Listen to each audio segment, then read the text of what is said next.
live lesson mode are fully integrated, sequenced interactive lessons with classroom activities. This premium Oxford digital feature supports every teacher, regardless of experience, time constraints, or out-of-field teaching, and makes it easier than ever to go through a lesson, assign in-class work, pre-work for future lessons, and homework.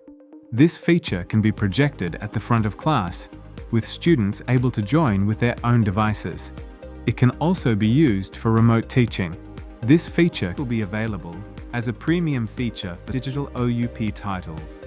For the purposes of this video, we'll be looking at Oxford Humanities Year 7 for the Victorian curriculum. To begin, navigate to a lesson in Oxford Humanities by using the course icon on the sidebar menu.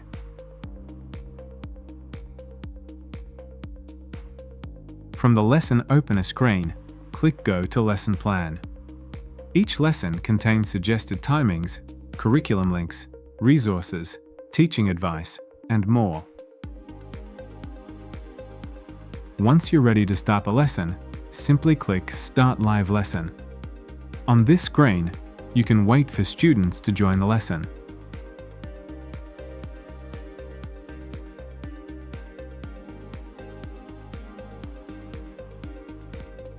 Once ready, click Go to Live Lesson.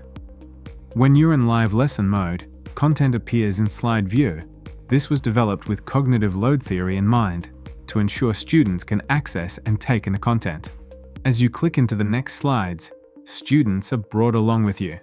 Start activities, such as this one, are embedded within the live lesson. You may choose to conduct this activity with it on the board, or you can choose to unlock the activity on your students' devices so they can jump in.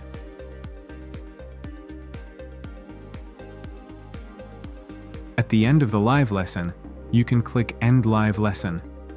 Here, you can get to work on assigning resources to students. This window follows the same procedure as standard.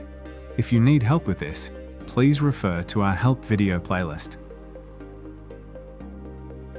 Once happy with your assignments, click End Live Lesson.